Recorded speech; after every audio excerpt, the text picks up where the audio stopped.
Dios Padre es el diseñador del plan. Dios Hijo es quien lo ejecuta y Dios Espíritu Santo quien lo comunica. Y nos dice en Isaías 63:16, Abraham nos ignora e Israel no nos conoce. Tú, oh Jehová, eres nuestro Padre, nuestro Redentor perpetuo es tu nombre. Y nos está diciendo, Padre, Padre, Padre. Infinidad de veces nos menciona en la palabra de Dios que Dios es nuestro Padre. Ahora, ¿qué hace falta para que nos convenzamos que somos hijos de Dios? Ahora, hay que diferenciar entre la paternidad de Dios a todo lo que es la creación y la paternidad de Dios hacia el creyente.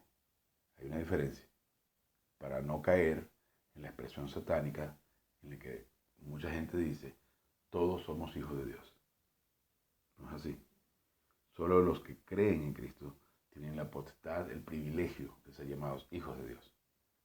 Pero para eso hay que entender entonces lo que es cuando el creyente, cuando el no creyente viene a creer en Cristo, viene a nacer espiritualmente. Y entonces el Espíritu Santo crea un espíritu humano. Es en ese instante que viene a ser hecho hijo de Dios. Por eso dice en Juan 1:12, más a todo el que cree se les dio el privilegio de ser llamado hijo de Dios. Entonces vamos a conocer un poquito lo que se refiere cuando dice Dios el Padre. Bien, para poder identificar cada una de las personas de la Trinidad. Pero para poder sentarnos a disfrutar del banquete espiritual. ¿Por qué el banquete? Porque es alimento. ¿Por qué se nos dice en la palabra de Dios? Coman y beban. ¿Por qué se compara el estudio de la palabra de Dios con comer y beber? Porque no existe ningún tipo de virtud, no existe ningún tipo de esfuerzo en comer y beber. No hay una acción meritoria de comer y beber. Simplemente la persona se sienta a disfrutar del banquete, del alimento. Comer y beber no tiene ningún tipo de mérito. El mérito está en el alimento, en quien produce el alimento, que en este caso es Dios. Entonces, ingerir la mente de Cristo, disfrutar del alimento espiritual, es simplemente un privilegio que tenemos, de sentarnos a la mesa a disfrutar del banquete. Entonces, pero para poder hacerlo, tenemos que citar nuestros pecados, para estar en ese instante llenos del Espíritu Santo. Porque posicionalmente estamos inseparables con Cristo, pero experiencialmente podemos ser un total fracaso. Entonces, la única manera de poder comprar tiempo espiritual, redimir el tiempo, que eso es lo que significa redimir, comprar, es con la moneda espiritual. Y eso es la llenura del Espíritu Santo. Para esto entonces debemos citar nuestro pecado y poder estar blancos como la nieve, con las manos lavadas, para sentarnos a disfrutar del banquete. Entonces, por eso les invito que en la intimidad de su alma citen su caso, citen su independencia, que eso es lo que es el pecado, actuar independientemente de Dios. Y puede ser muy bien haber mentido, robado o cualquier otra cosa de las que son pecados externos que se mencionan muchísimo en la Biblia y que todo el mundo menciona como pecado, pero también significa preocuparte, tener miedo, ansiedad, culpa. También son pecados, porque estás actuando independientemente de Dios. Entonces, en ese instante, tenemos la libertad, el poder de despojar a la naturaleza del pecado de su poder. ¿Cómo? Citando nuestro pecado. Ante la tentación podemos entonces descansar en el plan perfecto de Dios, donde vació todas nuestras inmundicias sobre la perfecta unión hipostática. Es decir, la unión hipostática es Dios 100%, hombre 100%, deidad indisminuida y humanidad verdadera, que es la persona única del universo, donde todos los pecados fueron vaciados en él. Entonces, unos breves instantes para comenzar este estudio de la palabra de Dios.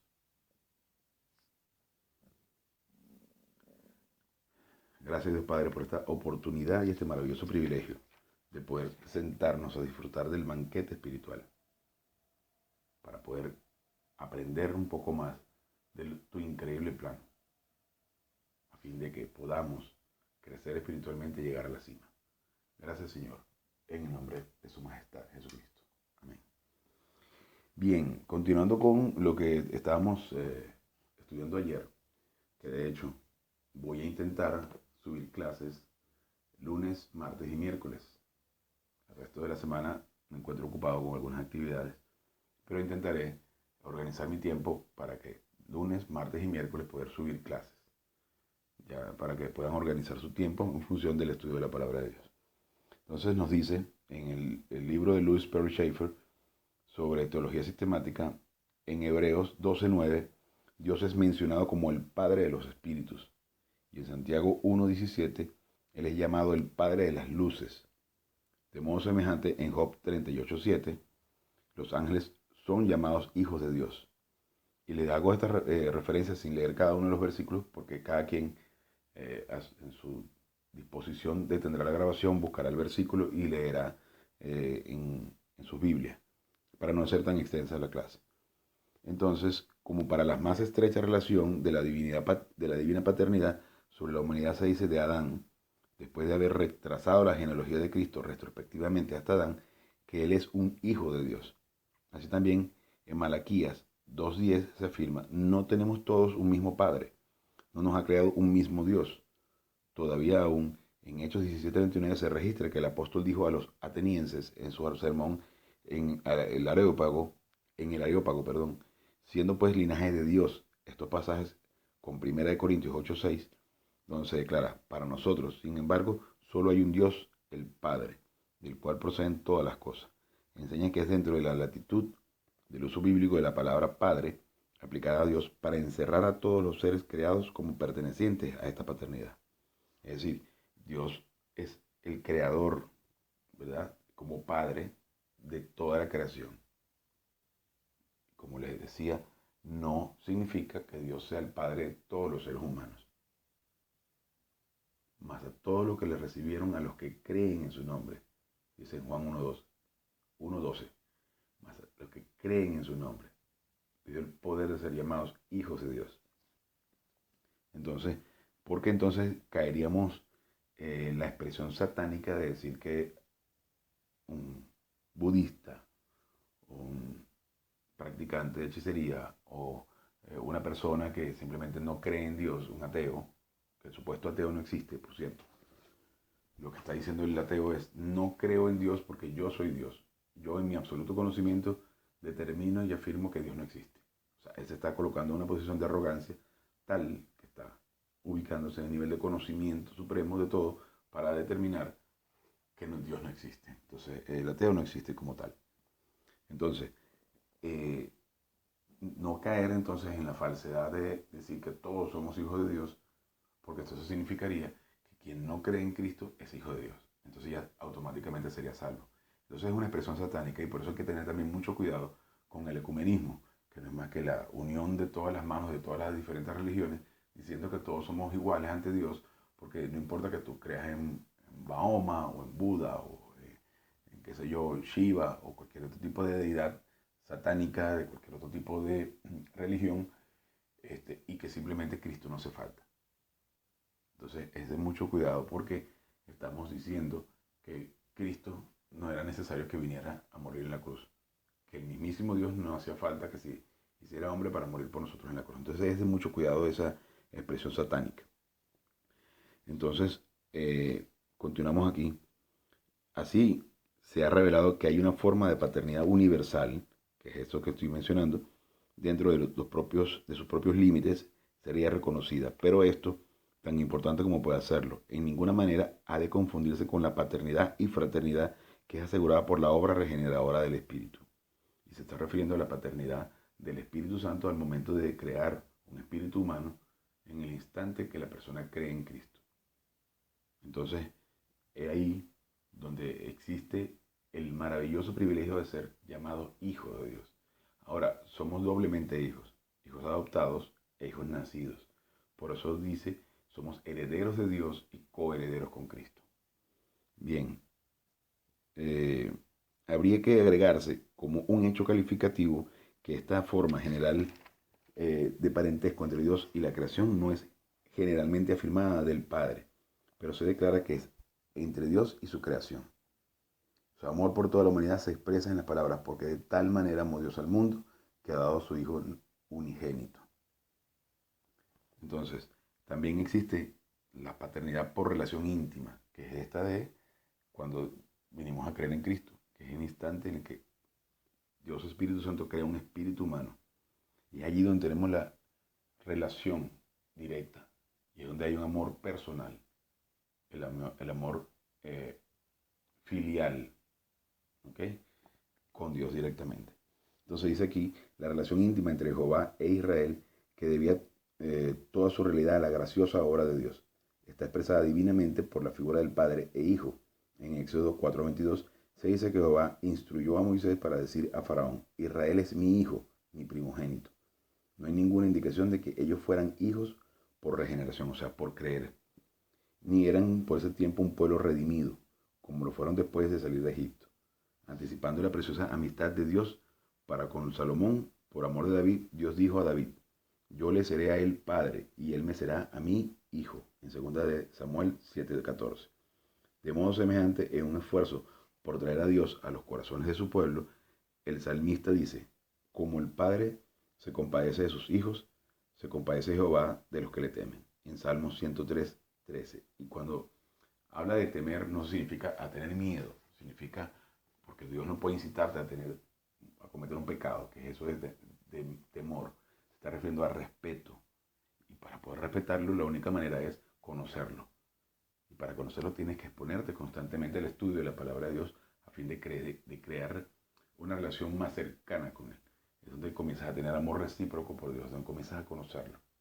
Porque los que aman a Dios, todas las cosas les vienen a bien. Se está refiriendo a que primero debes conocerlo para que consideres que cualquier experiencia en tu vida es una oportunidad para crecer. Por más desagradable que sea esa oportunidad. Pero a los que aman a Dios, todas las cosas les resultan a bien porque aprenden que esas situaciones son una oportunidad precisamente para confiar en su plan, para crecer. Les vienen a bien, o sea, les sirven para provecho, de crecimiento. Entonces, pero para entonces tener una relación íntima con Dios tienes que conocerlo. Entonces, el Padre de nuestro Señor Jesucristo. Entonces, ahora vamos a ver la relación que existe entre Dios Padre y Jesucristo como Padre. La frase del Dios y Padre de nuestro Señor Jesucristo es el título completo de la primera persona de la bendita Trinidad. Y se incorpora también el título completo de la segunda persona. Verdad, Dios el Padre de todo el que cree, pero por toda la eternidad venidera, Él ha de ser reconocido por esa sobresaliente distinción, que en parte Él ha de ser reconocido por esa sobresaliente distinción que en parte ha sido suya, a través de toda la eternidad pasada, a saber, el Dios y Padre de nuestro Señor Jesucristo. La relación de la segunda persona a la primera persona ha sido por la eternidad la de un hijo, y como cualquier cosa relacionada con la deidad, no es sólo eterna, pero es inmutable. Es decir, Dios Padre es Padre de Dios Hijo desde la eternidad pasada. Porque existen algunas teorías donde dicen que Cristo o Dios Padre vino a ser Padre de Cristo a partir de la encarnación, cuando en realidad esta relación de parentesco existe desde la eternidad pasada. Ok, vamos entonces a avanzar un poco porque esto es súper extenso y no quiero tampoco leerles todo el libro. Entonces viene a hablar la paternidad sobre todo creyente. Este es otro subtítulo, ¿no? Bajo este cuarto aspecto de la paternidad divina está a la vista una relación más íntima y la relación de su residencia. Generación y regeneración son parientes cercanos. La primera, lo que es la generación, es el principio de la vida, que es el punto de partida de la existencia física, que es el momento de nacer físicamente, mientras que la última, o sea, la regeneración, es el principio de la vida, que es el punto de partida de la espiritual existencia. Con la autoridad de Dios, las escrituras testifican que los hombres en su estado natural de regeneración están espiritualmente muertos hasta que nazcan de nuevo, de lo alto. Y es interesante porque la palabra neumáticos o neuma, viene de la palabra neumáticos de cauchos o llantas, como se lo podrá decir en diferentes países, es neumáticos. Neuma es espíritu, pero también significa aire Por eso el aliento de vida, el soplo de vida. Entonces, ese doble significado de la palabra es maravilloso. Entonces, este nacimiento, con su impartimiento de la naturaleza divina, es un misterio. Él, como el soplo del viento, se aprecia por sus efectos, pero no se descubre al hombre cómo es que se opera. Como en sus relaciones con Dios los hombres están o ya completamente perdidos, no estando regenerados, o bien perfectamente salvos, siendo regenerados. Esta transformación discriminatoria es operada enteramente por Dios. Él solo es capaz y como todas las empresas divinas, de ningún modo puede ser ayudada por alguna operación o virtud humana. Es interesante ver que la relación de Dios hacia nosotros como hijos, cuando al momento de creer en Cristo, no, no depende en ningún momento de nuestras virtudes. Y se hace mucho énfasis en las religiones, en las virtudes humanas, en el comportamiento, en lo que tú como persona puedes hacer para alcanzar la aprobación de Dios. Cuando en la palabra nos dice, este es mi hijo muy amado, en quien tengo complacencia. Y lo único que podemos o debemos hacer nosotros es confiar en esa obra salvadora de Cristo en la cruz y, digamos, apegarnos a eso. O sea, hacernos beneficiarios de esa obra de Cristo en la cruz cuando realmente nosotros no tuvimos ningún mérito. Es solo por creer. Y recuerden que cuando los tres sistemas de percepción es el racionalismo, que es a través de la inteligencia humana y el análisis humano, el empirismo, que es a través de la experiencia, de lo que el individuo puede hacer o aprender o percibir por medio de los sentidos, y la fe. Y la fe es el único método de percepción no meritorio, donde no existe ningún tipo de capacidad o habilidad humana, solamente disponerse a creer y a escuchar y a entender por simplemente mérito divino, donde el énfasis está en su conocimiento, en su capacidad, en su palabra, en su provisión, y nosotros simplemente nos hacemos beneficiarios de ello escuchando, aceptando, entendiendo, aplicando. O sea, simplemente recibir, donde no existe ningún mérito en nosotros. Entonces, la relación única que el hombre puede sostener en esta obra de Dios es la fe, creencia o confianza en Dios que haga lo que solo Él es capaz de hacer. Habiendo prometido estas bendiciones en respuesta a la fe, Él nunca falta en hacer así como lo ha prometido. La actitud de fe misma es necesariamente una obra de Dios, siendo que los no regenerados no tienen tal capacidad de sí mismos. Claro, el no regenerado está muerto espiritualmente, no tiene capacidad para entender ni escuchar absolutamente nada. Por eso lo máximo que puedes decirle a un no creyente es decirle, cree en Cristo y serás salvo. Y es en ese instante que el Espíritu Santo toma las funciones de espíritu humano para tratar de hacerle claro el mensaje. Y allí donde tiene la oportunidad el no creyente de creer o no creer, de aceptar o no aceptar. Y esa es la blasfemia contra el Espíritu Santo. Ese fue el único pecado que Cristo no pudo pagar en la cruz. Es la oportunidad que tiene el muerto espiritual de escuchar y aceptar. Y en ese instante, si acepta, que es el mejor regalo que puede recibir, acepta en ese instante, Dios Espíritu Santo viene a crear un espíritu humano. Pero lo único que podemos decirle nosotros al no creyente es cree en Cristo y será salvo. De lo contrario, está muerto. Por eso esa expresión también de invitar a Cristo a su corazón también es una distorsión. Porque no puedes invitar a Cristo a un sepulcro, a un ataúd lleno de huesos, a un cementerio. No puedes invitar a Cristo a tu corazón. Estás muerto. Lo único que puedes hacer es recibir el regalo, aceptar el regalo que es la salvación. Bien, la actitud firme, ok, esta parte ya la leí. Aquellos que creen y son salvos son los elegidos de Dios, entre los muchos aspectos de la empresa divina de la salvación. La regeneración es una. Este nuevo nacimiento es operado por Dios en el Espíritu Santo y resulta en la legítima paternidad por parte de Dios y en legítima filialidad por parte del hombre que cree. La regeneración es el propio plan de Dios por el que los perdidos pueden entrar en relación con Él, quien está real e infinitamente cerca, y no hay mayor encomio del plan que es eternamente satisfactorio a su infinito amor. Es tan sencillo que es simplemente creer. No tenemos mérito en esta maravillosa acción que es la salvación.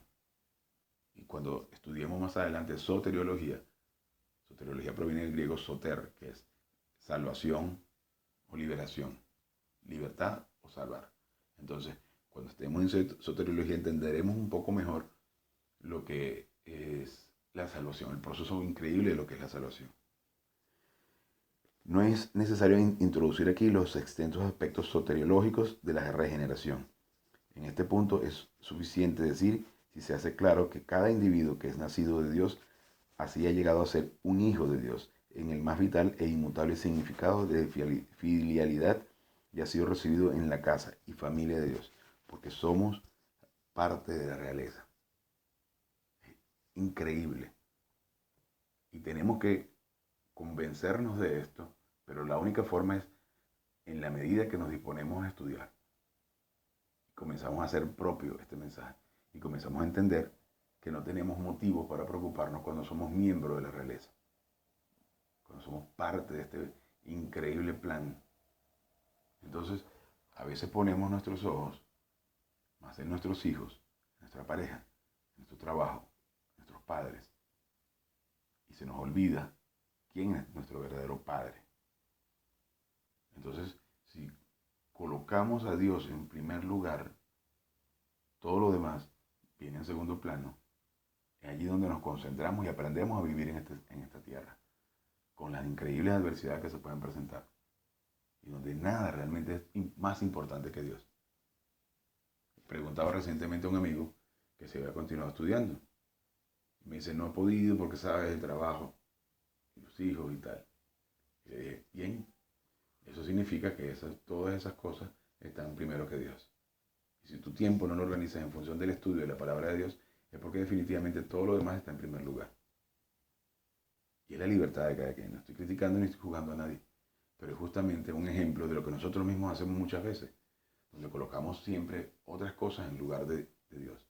Pero si tu tiempo está organizado en función del estudio y el conocimiento de la palabra de Dios, ten por seguro que lo demás va a estar en segundo plano, y vas a dejar de preocuparte, y vas a dejar de estresarte, y vas a depender realmente de Dios. Porque usualmente decimos, Dios, espérate que tengo un problema. Espérate, deja preocuparme, déjame cargar un poco esto. Pero resulta que entonces le estamos quitando el derecho o el privilegio o el trabajo a Dios de cargar con ese peso. Pero si en realidad lo hacemos de forma real, natural, creyendo en lo que nos está diciendo en su palabra, entonces Él hace uso de esa libertad que nosotros le estamos cediendo, porque Dios respeta nuestra soberanía, respeta nuestra libertad. Recuerden que Pablo le pidió 3 veces a Dios que le quitara el aguijón en la carne. Y Dios le dijo 3 veces, y se lo dijo no porque se lo mencionó, escuchó una voz en su oído, no, sino porque a través del estudio y la doctrina bíblica aplicada en su vida, 3 veces dijo, bástate mi gracia, porque mi poder se perfecciona en la debilidad. ¿Y se perfecciona cómo? Actúa en la debilidad. ¿Cuándo? Cuando reconocemos que somos débiles, que no podemos resolver una situación, cuando tenemos la humildad suficiente para reconocer que Él es el único que realmente puede, y decir, Padre, tú tienes un plan perfecto, yo confío en ti. Pero una actitud real de confianza, una actitud real de fe. Recuerda que fe es pistis, puede ser confiar, el acto de creer, confiar y doctrina, o sea, en lo que confías, que es el estudio de la palabra de Dios, que es la palabra de Dios. Entonces, una actitud real de confianza. Y es lo que nos dice en Santiago, la fe sin obras es muerta, o sea, la doctrina sin una aplicación real, entonces no sirve de nada. Recuerden que es percepción, inculcación, metabolización y aplicación. Y en esa medida comenzamos a desarrollar confianza en el plan de Dios, para que entonces nosotros podamos tener una actitud de descanso en la doctrina. Y en ese proceso vamos alcanzando la cima, vamos alcanzando un nivel de tranquilidad que nos enseña que realmente sí es posible ser felices aquí, pero no con nuestros recursos. Ser felices aquí es posible única y exclusivamente con el conocimiento de la palabra de Dios, desarrollando un amor recíproco por Dios, donde ponemos a Dios en primer lugar, donde confiamos en lo que realmente nos está diciendo. Entonces, continuando con esto aquí, el llamado Padre Nuestro no es una excepción a esto, siendo que es una oración con la que Él enseñó a sus discípulos a orar, pero Él no oró ni podría hacerlo suya. Él habló de mi Padre y vuestro Padre, mi Dios y vuestro Dios. No obstante, la relación de paternidad y fidelidad entre Dios y los creyentes son maravillosas y gloriosas más allá de lo que puede expresarse. Entonces, tenemos que comenzar a tener confianza al punto de que podamos convencernos, pero no porque Dios necesite convencernos. Somos nosotros los que necesitamos convencernos que esto es real. Y en la medida que entendemos que el plan de Dios es maravilloso, es infinito y es perfecto, comenzamos a desarrollar paz. Y podemos entonces vivir en este mundo caído, gobernado por Satanás, lleno de religión y lleno de inmundicia, en el que podamos desarrollar confianza en Él y todo lo estamos viendo desde la barrera, lo estamos viendo desde la ventana y sabemos que nada de eso nos involucra a nosotros y que nuestra vida debe estar concentrada en el tercer cielo, que es donde somos realmente nacionales. Entonces, en la medida que aprendemos a ser conscientes de eso, desarrollamos autoestima espiritual, vivimos en el tercer cielo y donde las cosas en nuestro entorno no nos afectan. Eventualmente podrá moverte el piso, eventualmente podrá hacerte tropezar, pero de inmediato entonces reconoces quién eres, te acuerdas de quién eres, porque nos lo dice infinidad de veces en su palabra, que Dios es nuestro Padre. Entonces, ¿qué hace preocupándote? Porque yo no me imagino un hijo de Bill Gates preocupado por dinero. No me imagino un heredero de Donald Trump preocupándose porque no tiene con qué pagar el alquiler. Entonces, si somos capaces de ver lo que podemos palpar, de lo que podemos ver con nuestros ojos y creer que es seguro tener confianza económicamente hablando de siendo hijo de un hombre millonario, ¿cómo no tener la confianza suficiente para eh, tener paz, reconociendo que somos el hijo de todo el oro y la plata, de todo el dueño de todo el oro y la plata del mundo? Y eso hablando desde el punto de vista económico y material.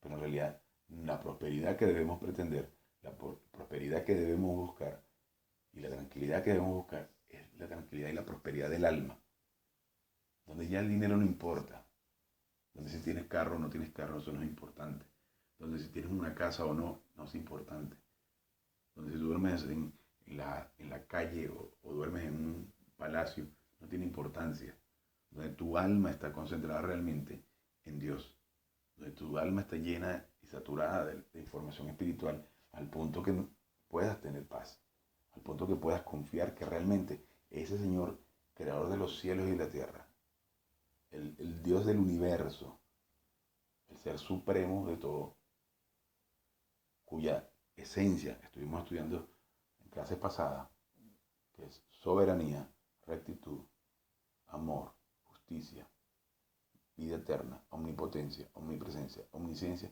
inmutabilidad y veracidad. Y donde comienzas a entender y a confiar en esa roca maravillosa y ese proveedor de todas las cosas, creador de todo, y tú dices, ¿quién soy yo para preocuparme? Es una insolencia preocuparse, es una insolencia andar con miedo, es una vergüenza que un cristiano tenga miedo. Porque si el evento más trágico que puede sucederle a un creyente es la muerte física, y ya fue vencida en la cruz, y al momento de morir estarás en el tercer cielo con Dios, entonces ¿quién eres tú para preocuparte? ¿Quién te crees para preocuparte? Entonces, eso se llama confianza. Les dejo poder, y se está refiriendo al poder de mover todas esa montaña de problemas y de preocupaciones a un lugar donde no te afecta.